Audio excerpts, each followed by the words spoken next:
marax yi bokk na ca ni lu jëm ci hôpital li nga xam moo soxal kon lu jëm ci lancement lii di taxaw askan wi yeewi askan wi ma nga noonee lu jëm ci opposition beeg seen ay pexe yéen nekk jamono ji ñu ngay lancé boobu lépp coalition war koo doxal dañu si ñëw ci biir xabaar yi ni mu gën a yaatoo dañ ci bokk itam hôpital Dantec bu Ndakaaru gën a feebar ña fay fajoo ji samay kaddu commission santé ba ñu yëkkati seen kaddu ñu fay liggéey ni jamono ji kër ga ràpp na bâtiment yi tàmbali màggat boole caag ñàkkum jëmtukaay waaye itam boole ca ñàkkum xaalis daañu ci ñëw dindi ci am ànd caag maam Abdou Guèye Kassé ci biir xabaar yi yokkutem dund gi askan wi ni sonn nañu tay nañu nguur gi ak pexem ay koppar jot na génn toll na ci ñaari téeméer ak ñeent fukk ak juróom benn ci ay milliards francs CFA lii Sénégal dëxëñoon ca FMI lañu war a génne as lëf ngir kon man cee wàññi njëgu dund gi daañu ci ànd ak gëstu Boubacar Dieng ci biir xabaar yi lii di mbënd mi son lool askanu Sénégal waaye itam ñii di tëmb ci ndox mi ci di loolu lépp day tax ba nguur gi ak ay pexeem waaye nag jàpp leen ni daañu ci ñëw ak vacances yi plage yi ni mu feesee ak ni askan demee di féexlu ak kii di Pape Daouda Faye ni ki ñu song faram-fàcce gi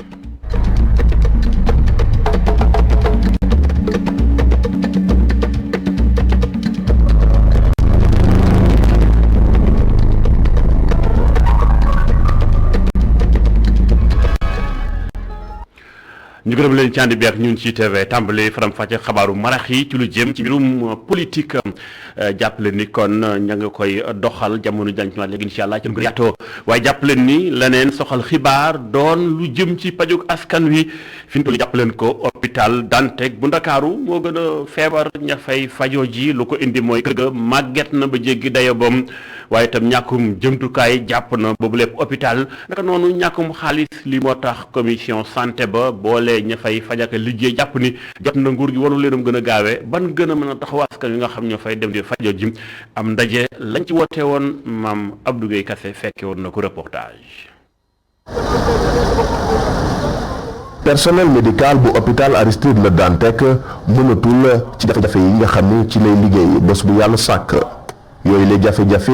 tudd li nga xam ni moom màggetaay wante itam ñàkkum moyen ngir mën a liggéey comme ni mu waree ba tax na sax ngir ñu prendre en charge ñi nga xam ni ñoom ñooy way tawat yi lu jafe la. jafe-jafe yi mooy bâtiment yi déjà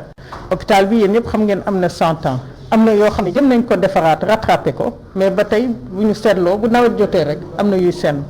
donc loolu yëpp di sotti ci kaw ñiy liggéey di sotteeku ci kaw instruments yi di sotteeku ci kaw maladie loolu bokk nañ ci li tax ñu génn. Depuis 2020 personnel médical bi du jukk ci ay ndaje ak direction hôpital bi wante nag ndaje yooyu lee amul dara li nga xam ni tukkee na si ba tax na ñoom ñi lee fu mu nekk nii nee nañu sonn nañu. jafe-jafe yi mooy équipement bu doyul mooy jumtukaay yi ñu war a liggéeyee tamit am na yu ci doyul pour ñu mun a def li ñu war jafe-jafe yi mooy fonctionnement tous les jours mooy tey da ngay xëy réactif du am ñu laboratoire du mun a liggéey donc malade bi duñ ko mën a opérer suba nga xëy rajo bi panne parce que amul jumtukaay yu ko war malade bi duñ ko mën a faj donc yooyu mooy yeneen jafe-jafe yi donc urgence yi ñooy résumé loolu yëpp. kilifa yi jot nañu recevoir àllarba ñi nga xam ni ñoom ñooy responsable commission médicale bu hôpital Aristide Le Dantec wante ñoom ne nee na nag dinañ wéyal li nga xam ni moom mooy seen plan d'action bu fekkee rek seen ay sàkkuteef ci indiwu si ay saafara. bu ñu demee ba sës ci mur bi nga xam ne amatuñu lu ñu defatee suñuy liggéey lu ñu mën def mooy arrêter ndax mënuñu toog tamit di mettre en danger malade yi donc obligation moyen mooy am jumtukaay yu doy pour faj nit ñi ni mu waree sans risque loolu la ñuy prévoir loolu la ñuy teg suñu kanam ba nga xam ne du ñu mën a faj kenn ñu arrêté liggéey bi loolu mooy fu ñu jëm. gannaaw ba nga xam ni am na téeméeri at hôpital Aristide Le Dantec ab màgget la bi nga xam ni yaram bi yëpp mooy metti bokk na ci ay mettitam mooy màggetaay wante itam ñàkkum moyen ba tax na ñi nga xam ni ñoo fiy liggéey di fajkat yi ñoom ñoo ngi woo kilifa yi ñu daal di saafara jafe-jafe yi le ci mu gën a gaawee.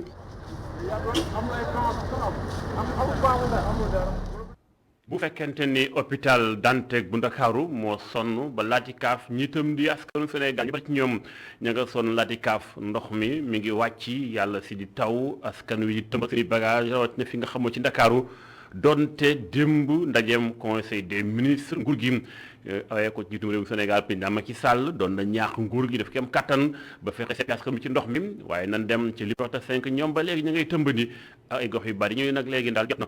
nanu gaaw walu leen balaa mbir mi gën a metti ndax fi ne foo ko takk jéggi na ko gëstu Abdourahmane lii. ñi dëkkee Liberté 5 bokk ci ñi nga xamante ni ñoo gën a sonn ci taw fajaru tey gi ci tali gu yàqu ba jéggi dayoo la ndox mi tag tax oto yi di daw nànk-nànk bu ñu doxee tuuti gis benn koñ bu ndox mi jël benn garab gu daanu li ko waral di ngelaw gu am doole ñu sukkandikoo ci benn soxna bu fi dëkk muy mbir bu arrangé daggikat garab yeeg charretier yi. noo ngi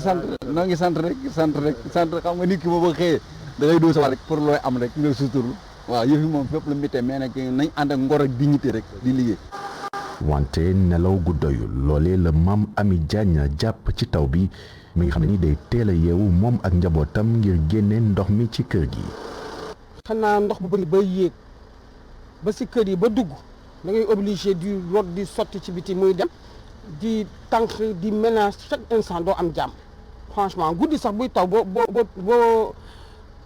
tëddee da ngay mujj yeewu parce que da ngay bañ sa kër yi.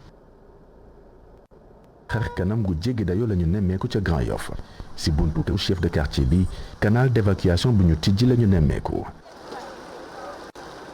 doom jaafa nekkoon niki si fajar gi ngir jëlee fa ndox mi mu ne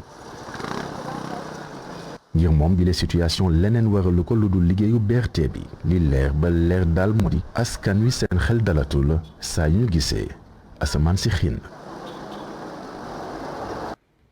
jaajëf Abdourahmane lii bu fekkente ni yàlla saa ngi taw askan wi si bagage di tëmb ci ndox mi booy fekk na ñu yëngu ci wàllum politique kenn ku ne ngi nas ay pexem ak sampi ndënd mat fëgg seen dënn fi ñu toll tamit àdduna ngeen di teewlu ñu ngi di waajal ña nga ca di taxawal coalition bu mag bu war a ëmb kàngami opposition bokk na ci Ousmane Sonko Khalifa Sall ak ñeen ñi ci war a àndal lu mel ni ki waa PUR ña ngay lancé jamono ji tembe seenum ndajem sunu ndaw soxna Aïssatou Kane moo ñu koy toppal daañu ànd ak moom incha allah bala xibaar yi jeex jombul waaye ba tey ci wàllum politique Benno Bokk Yaakaar fi ne nii pëcc xóob mi ngi tàmbali am yenn ci ay ndaw samp ñoom itam seen i ndënd donte ñu bari ñi ngi naan dañu xaar njiitum réewum Sénégal mi jiite parti APR joxañ gox bu ne ka war a doon candidat lu ni mel moo tax ca fee nga xam mooy Guédiawaye Seydina Fall Bougazali ni jot na ñu ànd ak dal ci mboolem parti bi donte nag moom jàpp na ni ca Guédiawaye moom na woon fa woon Benno Bokk Yaakaar moo fa teg tànk dénk na kàddu Amadou Lamine Fati. ñu ngi jëm ci ay élection yoo xamee ni mooy mën naa ne mooy élection yi gën a sérieux ci élection yi fi mës a jaar pour man ba tax na waruñu ko caaxaani li responsable yi waxee nag noonu la demee ku nekk am nga droit far man mii dama far waaye bi président yëkkatee kàddoom yëkkatiwaat kàddoom si laa taxaw na naa déglu président waaye ci kaw déglu boobu tamit bu ñu nangu ko ci nax parce que am na ci ñoo xam ni di utiliser structure parti bi naan diw man la àndal diw la ñu àndal te loolu teguñu ko ci lenn. nañu alerter président de la république secrétaire général de l'APR ñu di ko wax ni am na si ñoo xam ne duñu jóg pour di manipuler askan wi di leen nax pour jéem a jiite suñu liste yi. te ku ne gis na opposition bi yëpp ñu booloo def benn dank contre la coalition Benno Bokk Yaakaar mais pourquoi pas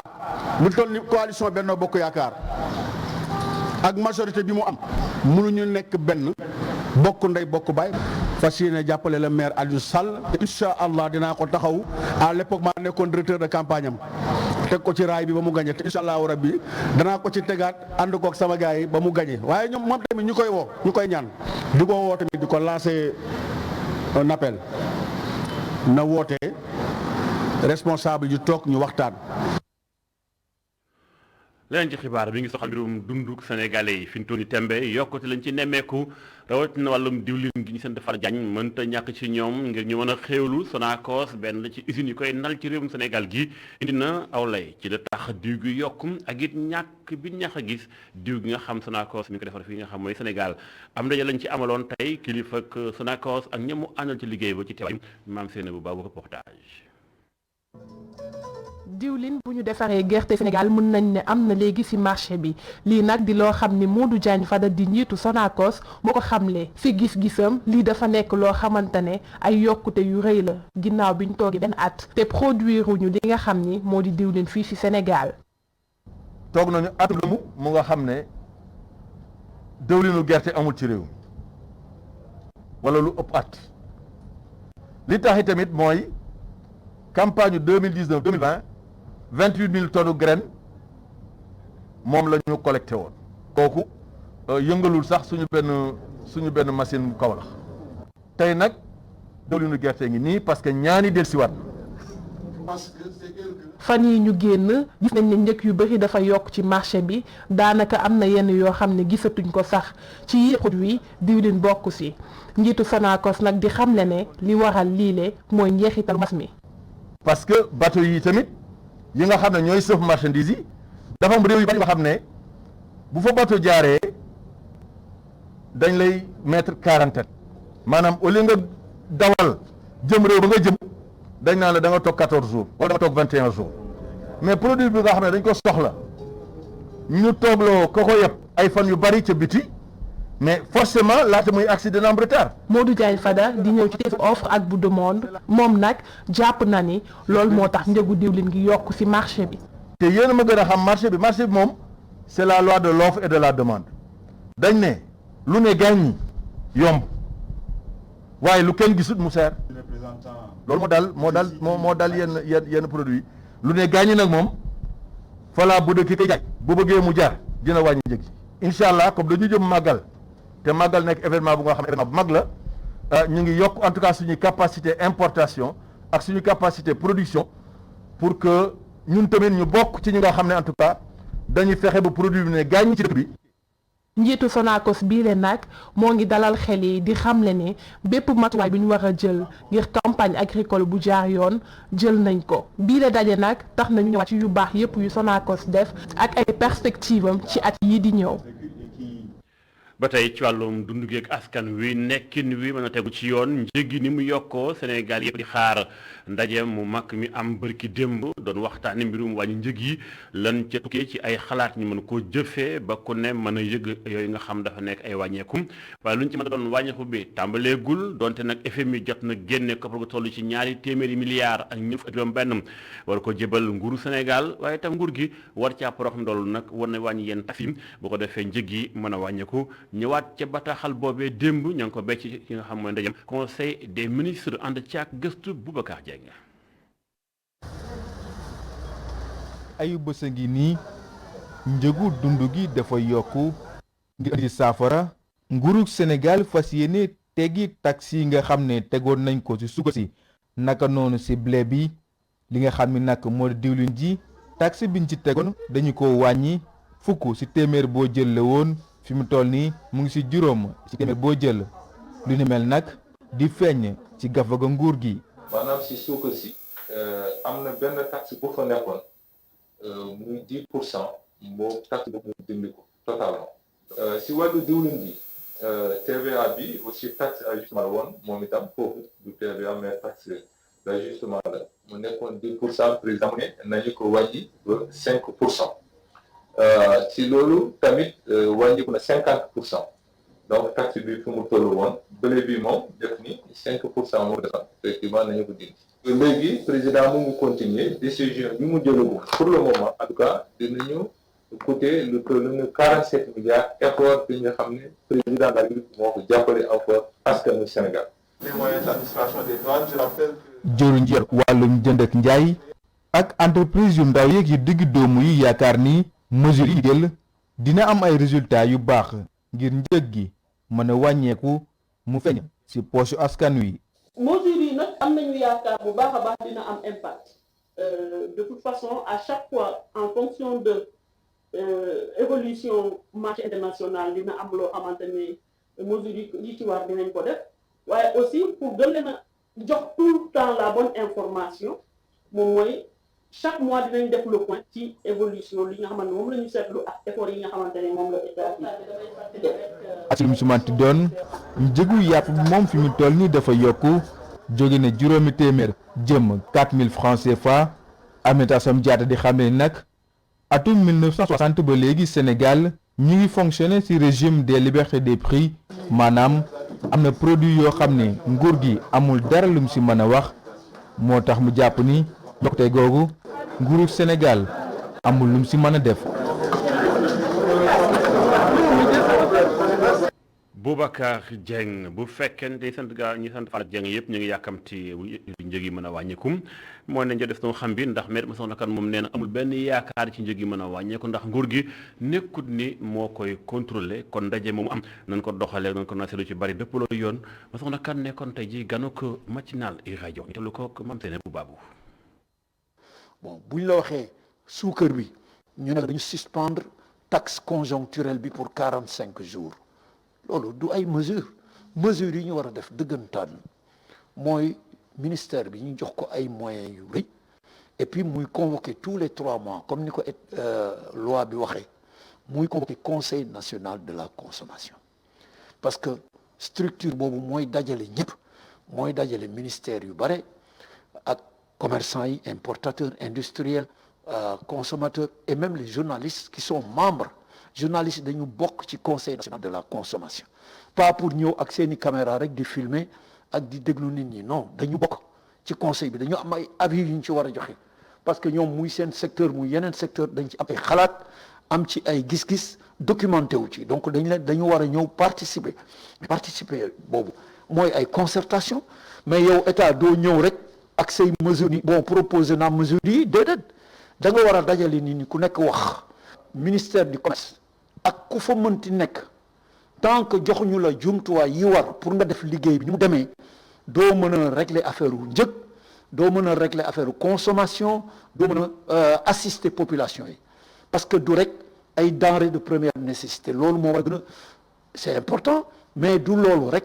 parce que transport baa ngi fi loyer yaa ngi fi affaire u njëgu hôpitaux yi ak école privée yeeg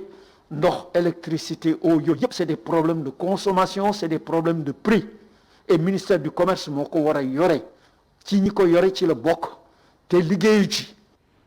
kàddu maître Massokhna Kane ba tey mbirum koom ak douane mi taxaw ci frontières yeeg port yi ak aéroport yi ngir war a mën a xool yu dugg ci réew mi ñu koy càmbar ci teg ay taxes gis nañ ren jii am na lu toll ci néew lu toll ci junni ci ay milliards recettes ci wàllum franc CFA lu di mel kon yokku leen doole mënta ñàkk ministre bi ñu dénk koom gi nii daañu jël lu néew ñaari junni agent doole ko ci douane ngir seenu liggéey gën a ñoom ministre bi ñu dénk nafak réew mi di Abdoulaye Daouda Diallo moo ko jukki ñu teewlu ko. muy PROMAD maanaam programme de modernisation de l'administration des douanes muy programme bu am solo parce que xam ngeen taxawaayu douane tamit ci Sénégal service bi nga xam ne day duggal ci keesu état lu toll ni 1000 milliards junni milliards boobu service wax dëgg yàlla dañu ko war a jàppale ci jumtuwaay yi nga xam ne dina gën a mën def liggéeyam ba tax na effectivement donc ñu nañu lalal programme boobu tamit du taxe bu bees mais dañu xalaat ne daal que fi ngay jaar soo importer def lu bëri importateur yi xam nañu da ngay dugg groupe bi nga fay fi benn non demal ci ñu koy bëri non demal fële non da ngay dem bureau sangam ainsi ñu loolu yëpp il faut ñu réduire ko te wàññi délai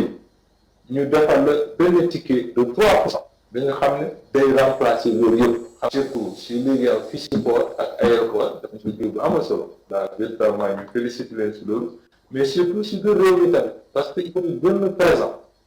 ñoo ngi si îles yi ñoo ngi si àll bi ñoo ngi partout donc ñooñu aussi il faut ñu am un minimum de moyens yi nga xam ne quand même war nañu pour mun jëfandikoo pour gën a aar économie Sénégal benn bi mesure bu importante la mooy di loolu su amee aussi il faut ñu yokk maanaam douane yi donc dañuy recruter ñuy wax auxiliaire des douanes di toll ni 2000 agents au point donc ñu ñëw donc jàppale corps douane bu fi nekk pour ñu gën a mën a wéyal liggéey boobu.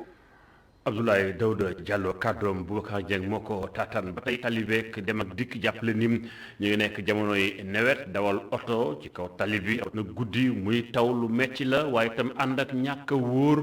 waaye itam oto yi yenn ci ñoom xëy na màgget geeg la ca aju lépp foo ko takk jéggi na ko ki nga xam mooy sunu reporter soxna Abi Diouf def na doxantu gisee ak yenn chauffeur reportage.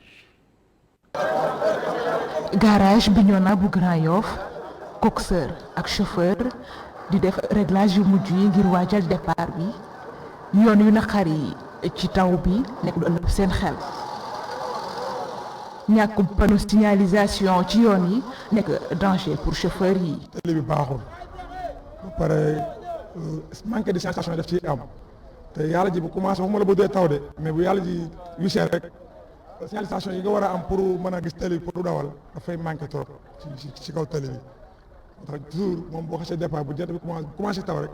toujours yow mi conducteur bi moom est-ce que nga demee rek mais dutul da ngay daw ci lu leer. Abdou Jikal li ëllëg xelam mooy pax yi ñuy romb ci yoon bi rawatina buy taw. lu balal yàlla rek soxna si parce que boo bëggee dëgg réew ñu am ay tali amuñu ko boo génnee payaas bi boo ko wàccee boo duggee Karbal fii lu de boo génnee Karbal ba Caajaay Seeseen Luuli ba boo génne fële Sajara si kàcc ngay dox tali bi tolloowul oto bi day bàcc góor droit ñu yaakaar sa wële ne fekk na sa wële nelawul tali yee baaxul am nañu espace boo xam ne ñaari oto waru fa mag du fa xaj yàlla di bëri léeg-léeg kenn cëppeelu xam nga mais ñun fa pax ne moom fa dëgg yàlla xam nañ ko bu ñu fa tolloo dañu xam nañ mën a moytu fii pax fii la toll wala fa la toll nañ mën a moytu mais quant à diggante bii moom fa dëgg yàlla tali amuñu tali moom. muy dawal diggante Tamba ak Diaobé chauffeur bi dafay daal di gaare otoom bu taw bi soobee ngir rek moytu accident yi. yàlla yee taw di taw moom xanaa rek bu tawee ne taw yu metti yi nga jéem a gaare jéem a xaar taw bi arrêté nga jóg dem parce que taw moom bokkut ak dara waaw taw moom taw la ñëpp xam ne taw moom risque yi si nekk dafa xaw a bari. buy taw daal li gën a assuré moom bu tawee yenn taw yi moom nga droité bu mu tekk xaar ba taw bi ba yàlla ji sër. bu taw bi soobee gis bi desee leer tax na chauffeur yi di gën a moytu waaye itam di wàññi vitesse yi dawal rawatina bu taw guddi. jaajëf soxna Ami Diouf nawet bi yàlla fi taw kër yu bari ndox mi nanga na ko jamono ji tembem boole ci ak vacances ci yenn kër yi tamit da ci bari yu xaw a xat loolu yenn saa yi loolu lépp buñ ci booleeg ak métti bi tàmbali upp kon dem plage feexlu du mën a ñàkk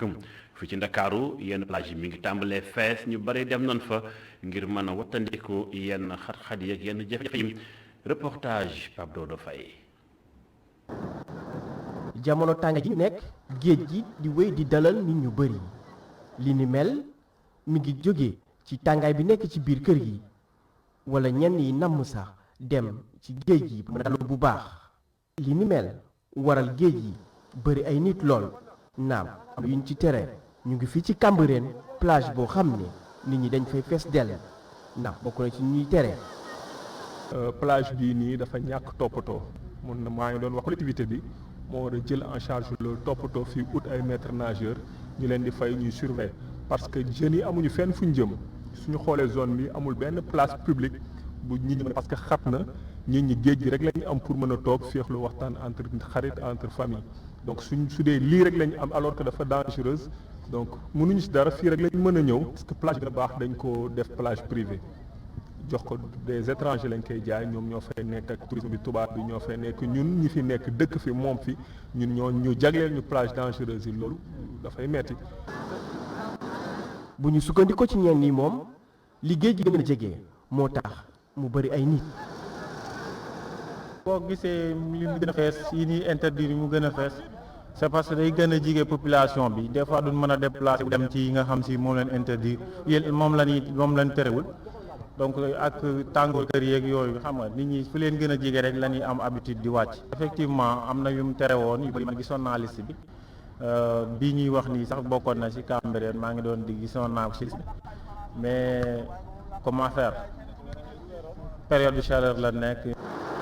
bu ñu xoolee bu baax plage yu Cambérène bi moom terrain de football la pour ndaw ñu fi juddoo. naam xam nañu ni géej bi wóorul. xam nga ku judd ci ndox nga bëgg ko tere ndox moom. loolu musiba la parce que ku judd si ndox mënul ko lor boo déggee tamit plage yi dafa dangereux yëpp Cambérène fii presque da ngay nekk comme xale bu ndaw bi commencé di dem géej léegi ñun buñ fi nekkee ñooy assuré du ñàkk nag des fois dañuy gis ku fi lab wala yooyu mais ku lab rek ñun ñoo lay génne waaw depuis bi nekkee xale ba léegi mën nañ fay ay lébu lan am na sax ñoo xamante ni duñ ay lébu mais dañuy dem ba dañuy mën fay dañuy def li tax géej daal miin la da nga koy miin. ci jamono jooju moom ña fa nekk ña ngay saytu bu baax ndax xam nañu ni géej amul bànqaas. Pape Daouda jaajëf géej amul bànqaas bu ñu sukkandikoo ci ñi nga xam ñoo di waa brigade nationale bu sapeurs-pompiers def nañu bilan ci weeru juin ba ñu gën rek nañ jamono booba juróom fukki nit ñàkk nañ seen bakkan ci ay lapp ci dex ci plage yi fi nga xam mooy kon ci biir réew mi kon nañu gën a wattandiku gën a waxtaan xale yi gën a wattandiku bu fi wax lu mënta ñàkkit wattandiku dem bi ba sori ci géej ngir aar seen bakkan ñu gëm leen ci ànd bekk ñun ci TV li moo la laaj ci xibaaru Maraxim di leen bàyyeeg suñu programme la total mooy wéyandi Cheikh Hassana Fall ak ganam mu doxal ba ci kanam jaa ngeen jëf